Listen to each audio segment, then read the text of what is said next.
Doctor గారు, మరి పన్నీర్ గట్టే సబ్జీని తయారు చేసుకునే విధానం ఏంటో ఒకసారి ప్రేక్షకులు చూపిస్తారా? అతి కమ్మగా ఉండే పాలతో వచ్చిన పన్నీర్ 23% ప్రోటీన్ ఉంటుంది.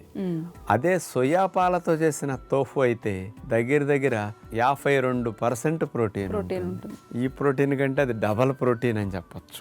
అందుకని సులభంగా మాంసకృతుల్ని కాస్త అందించడానికి సోయా తోఫు కానీ పాలతో చేసిన పన్నీర్ని కానీ కాస్త తరచూ వంటల్లో వాడుకోవటం వల్ల మనకి ప్రోటీన్ డెఫిషియన్సీ తగ్గుతుంది.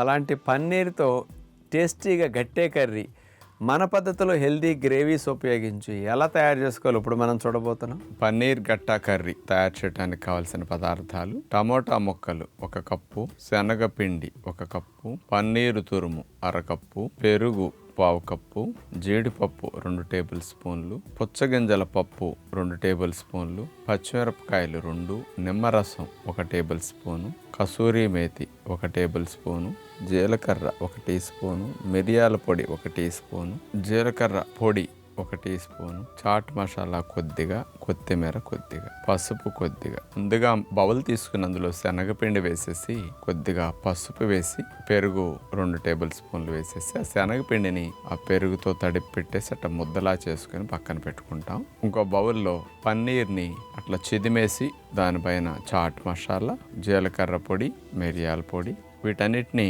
పన్నీర్లో కలిపేసి శనగపిండిని ఒక చిన్న ఉండలా తీసుకుని చేతి వేళ్లతో అట్లా కప్పులా చేసి అందులో పన్నీర్ని స్టఫింగ్ చేసేసి శనగపిండి అట్లా వేళ్లతో క్లోజ్ చేసేసి గట్టాలాగా మనం అట్లా గుండ్రంగా పొడవుగా చేసుకుంటాం. అలా సిద్ధం చేసిన వాటిని ఆవిరి ట్రేలో పెట్టేసి మూత పెట్టేసి ఆవిరిలో ఉడకనిస్తాం. ఇక ఒక మందపాటి మట్టి పాత్ర పెట్టి అందులో మనం టమోటా ముక్కలు, అందులో జీడిపప్పు బద్దలు, పుచ్చగింజల పప్పు, పచ్చిమిరపకాయలు, అల్లము తురుము, గ్రేవీ కోసం వీటన్నిటిని వేసేసి కొంచెం నీళ్లు పోసి మూత పెట్టి ఉడకనిస్తాం. మూత పెట్టి బాగా ఉడికిన తర్వాత వాటిని తీసి మిక్సీ జార్లో వేసేసి మెత్తగా గ్రేవీ సిద్ధం చేసుకుంటాం. అలా పన్నీర్తో సిద్ధం చేసిన గట్టాలని మనం 2 ముక్కలుగా కట్ చేసుకుని పక్కన పెట్టుకుని కర్రీ కోసం మందపాటి మట్టి పాత్రలో జీలకర్ర, కసూరి మేతి, మేగడ వేసేసి ఈ రెండింటిని వేగనిస్తాం. అందులో పన్నీర్ శనగపిండితో సిద్ధం చేసుకున్న గట్టా ముక్కల్ని అందులో వేసేసి అందులో గ్రేవీ పోసేసి కొంచెం మిక్సీ జార్లో కొంచెం నీళ్లు పోసేసి